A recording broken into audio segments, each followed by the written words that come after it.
Hey friends, welcome back to my garden. Today I wanted to show you guys one of my perennial gardens. Now, this particular garden has been around for around 25, 30 years or so.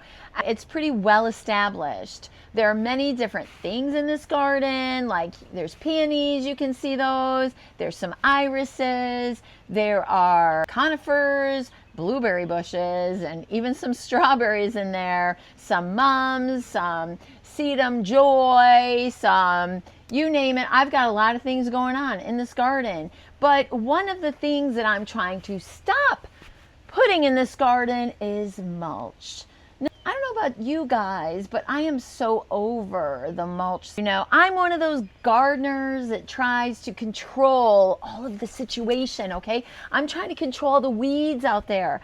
I don't want these weeds. No. I would plant a plant, have some mulch, another plant, some mulch, plant, like that. That's really what I have done for the majority of my gardening career. It is a career. At any rate, I just wanted to end all of this mulch. I don't want to hear the beep, beep, beep and a big truck coming, because every other year, that's what I'm doing. I have so many perennial gardens that I need the mulch coming on a regular basis because I can only do one or two of these huge, humongous gardens per year. I just want to get rid of that stuff. So I decided that I'm going to start planting things that are going to act as a living mulch or ground cover, sort of, to take up the space so I don't have to mulch this deal anymore.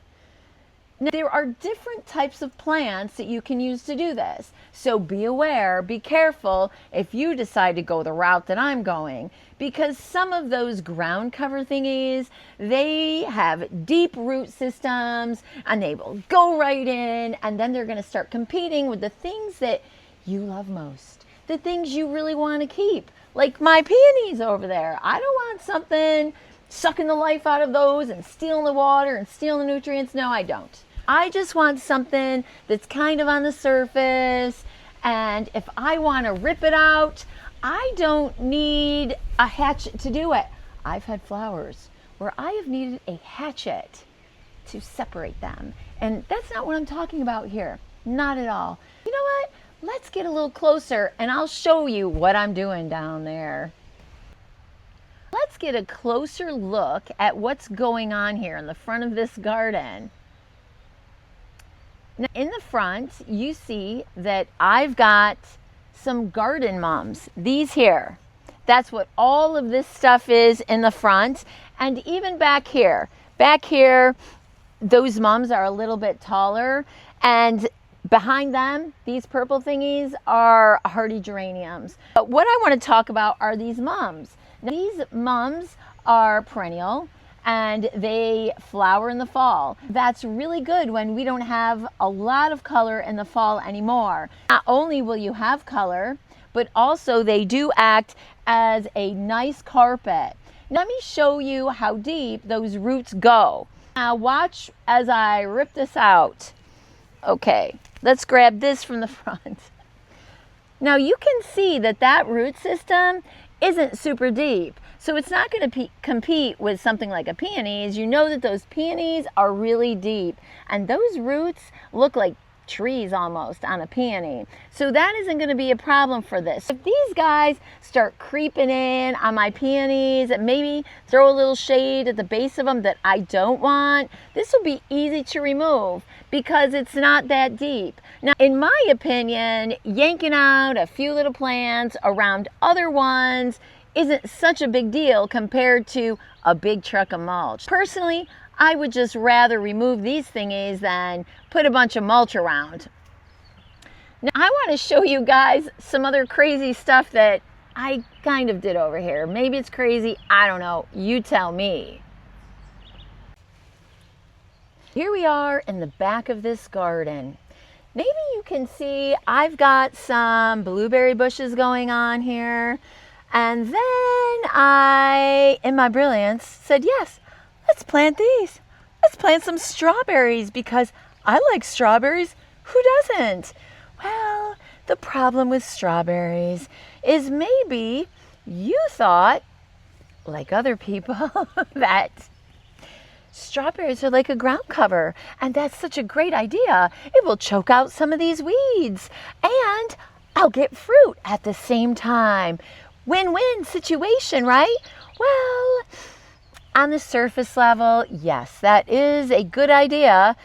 And you will get fruits, and there will be some sort of a ground cover situation. But as the years go by, if you are not taking out the mother plants of those strawberries could just get smaller, and maybe you're not going to get the big production that you're looking for. Now, right now, these particular strawberries, they've only been here for around 3 years. Actually, they're still doing fine. They actually look really good this year.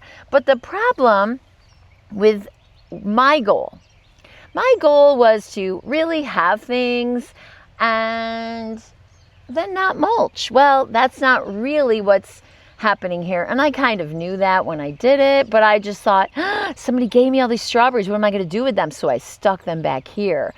Now, as time goes by, I could just leave them here, but weeds do come up in between them because I already took some weeds out this year from this area. That is what happens. And when weeds take over, your strawberry production goes way down. So really, the best way to have strawberries is to have a designated area where you're controlling weeds, controlling the mother plants and the daughter plants and all that kind of stuff.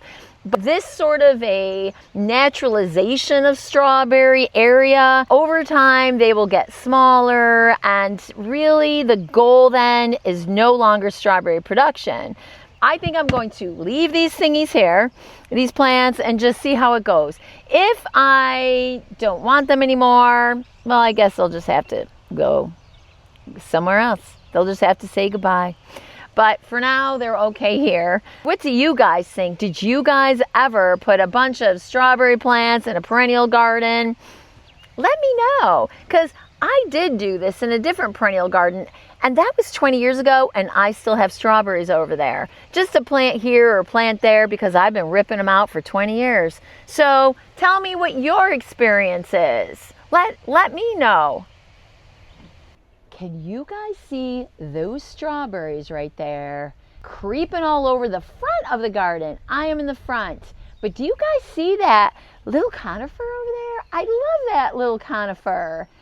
It's so cute, isn't it? I love the white colors on it. Right now, it's mid-June or so. It starts to fade. When it's early in the spring, it's a bright white sort of color. And that conifer has been there for around 10 years or so. If those moms or those strawberries think they're going to take over my little favorite conifer, they got something else coming to them. So that's not happening. They need to find a new home. That's all I'm saying. Until next time.